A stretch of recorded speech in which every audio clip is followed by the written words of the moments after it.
Sebagai seorang pendidik, kepekaan terhadap kondisi pembelajaran yang kurang kondusif sangat diperlukan agar tujuan dari sebuah pendidikan dapat tercapai dengan optimal.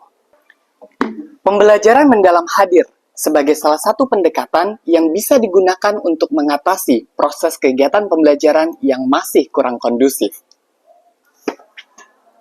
Berikut ini sekelumit kisah saya dalam menerapkan pembelajaran mendalam bersama murid saya untuk meningkatkan kualitas pembelajaran geografi di kelas yang saya ampu. Dalam kondisi ideal, kelas dengan jumlah murid yang sedikit seharusnya menjadi ruang belajar yang interaktif, personal, dan menyenangkan. Pendidik dapat mengenal lebih dekat karakter serta kebutuhan belajar setiap murid, sementara murid memiliki kesempatan luas untuk terlibat aktif, berdiskusi, dan bereksplorasi. Namun, kenyataannya tidak selalu demikian. Di salah satu kelas kecil yang saya ampu, partisipasi belajar belum merata. Beberapa murid masih pasif dan suasana kelas belum sehidup yang diharapkan.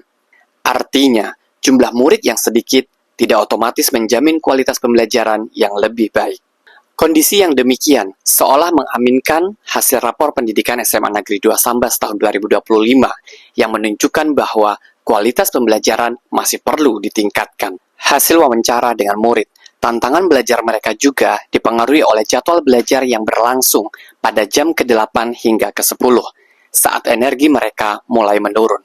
Selain itu, banyak yang menganggap geografi sebagai mata pelajaran hafalan dan sulit dihubungkan dengan kehidupan sehari-hari. Setelah melakukan refleksi diri, wawancara dengan beberapa murid, serta berdiskusi dengan rekan sejawat, saya menemukan beberapa tantangan dalam proses pembelajaran.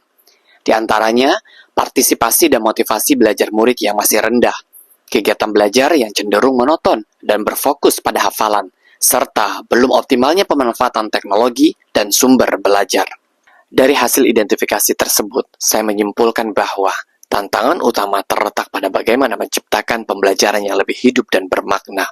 Saya perlu memilih model pembelajaran yang interaktif, menggunakan media yang menarik, memanfaatkan teknologi secara optimal, serta menghadirkan kegiatan yang menantang dan relevan dengan kehidupan nyata. Transformasi pembelajaran geografi menuju pembelajaran mendalam dengan model stasiun Belale adalah upaya yang saya lakukan di dalam pembelajaran untuk mengatasi tantangan yang ada.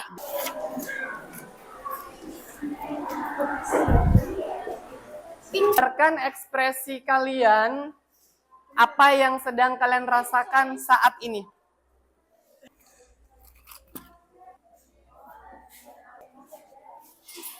Ya. Amel kenapa flu? Amel Aulia, tanyanya langsung. Kalau kali ini mau coba kalian...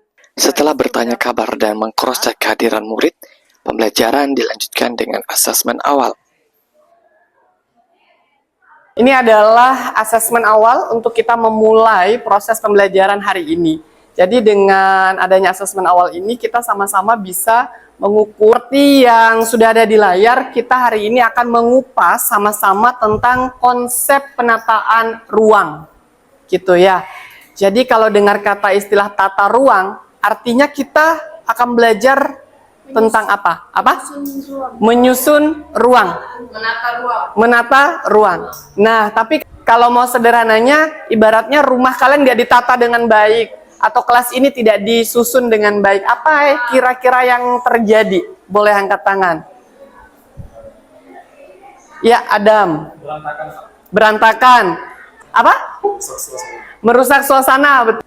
Menurut kalian pas waktu sepintas gitu, ada tidak wilayah kota mana saja atau kota Sambas yang menurut kalian harusnya tujuan pembelajaran kita targetnya hari ini tuh ada 3. Yang pertama adalah kalian belajar, ada Bapak sebut stasiun. Kita akan belajar, kalian akan mencoba, ada 3 stasiun yang sudah Bapak sebutkan, siapkan, yang Bapak sebut sebagai stasiun Belale. Tahu Belale? Tahu. Apa? Gotong royong, iya. Belale itu adalah salah satu kearifan lokal Sambas yang perlu kita jaga. Artinya adalah sikap gotong royong. Kenapa ini Bapak sebut? Karena kalian nanti harus berkolaborasi dengan baik. Di dalamnya artinya ada gotong royong yang baik agar misinya itu tercapai. Ada 3 stasiun yang sudah Bapak sediakan. Ada stasiun pertama, nanti kalian akan melihat sebuah video pemaparan tentang tata ruang. Ini adalah stasiun Belale yang kedua. Di sini Bapak sudah membuatkan sebuah media sederhana yang menampilkan informasi-informasi tentang tata ruang sesuai dengan TP yang akan kita sampaikan. Kemudian nanti ada stasiun yang ketiga, ini stasiun Belale 3. Di sini ada kertas di mana ada 2 kolom, 1 tabel 2 kolom ini. Kolom ini untuk apa? Kolom ini yang akan kalian nanti gunakan. Tugasnya adalah mendesain ulang sebuah titik yang ada di Kabupaten Sambas, yang ada di Kota Sambas itu, yang menurut kalian perlu diperbaiki. Paham instruksinya? Setelah itu nanti baru kalian ceritakan, ini sketsa tata ruang yang kami gubah ulang. Alasannya apa? Bisa ya? Bisa. Oke. Tapi sebelum ke sana, gitu, kita mau cari tahu dulu nih, kira-kira kalau tujuan pembelajaran kita seperti ini, manfaatnya apa? Chelsea.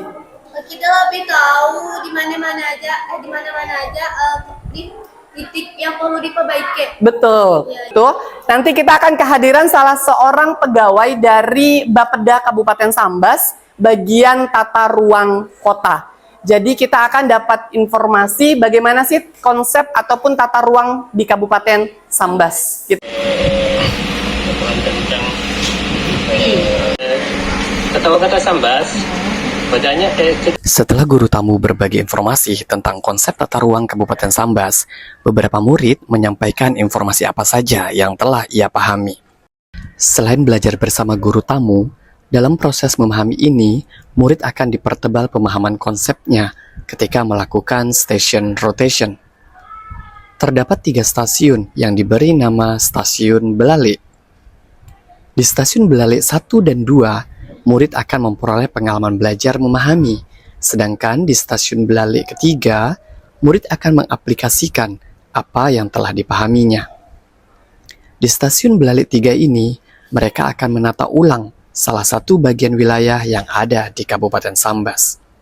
Penentuan lokasi yang perlu ditata ulang ini harus berlandaskan sebuah masalah atau hal-hal yang masih kurang tepat dalam kehidupan sehari-hari. Dalam proses ini, murid akan memanfaatkan Google Map untuk mencari kondisi real di salah satu wilayah.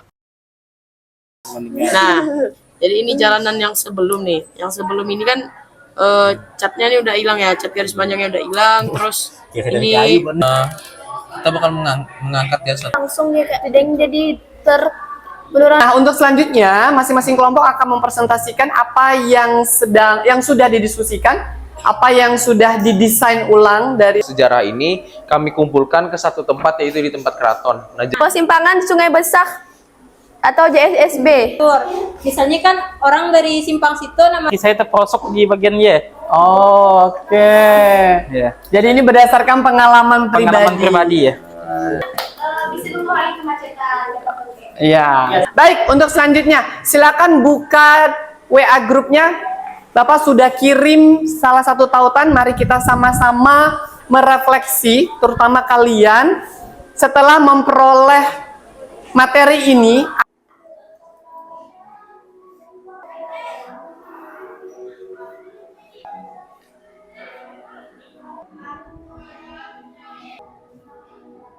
Hari ini terima kasih untuk antusiasmenya, terima kasih semangatnya.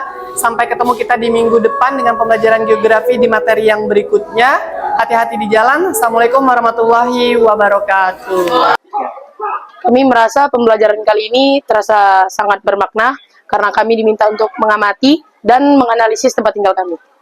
pembelajaran kali ini Pak, kami itu sangat merasa tertantang gitu Pak. Karena ini pembelajarannya sangat baru bagi kami dan belum ada pembelajaran seperti ini sebelum-sebelumnya. Dan juga saya melihat teman-teman saya ini seperti merasa seperti aktif gitu Pak dalam proses pembelajaran ini. Jadi mantap banget sih Pak pembelajarannya. Oke. Saya sangat merasa antusias dalam pembelajaran karena banyak aktivitas yang dilakukan dan juga ada berbagai sumber belajar yang bervariasi, khususnya media pembelajaran yang dibuat oleh Bapak. Semangat Bapak untuk terus menciptakan pembelajaran yang seru!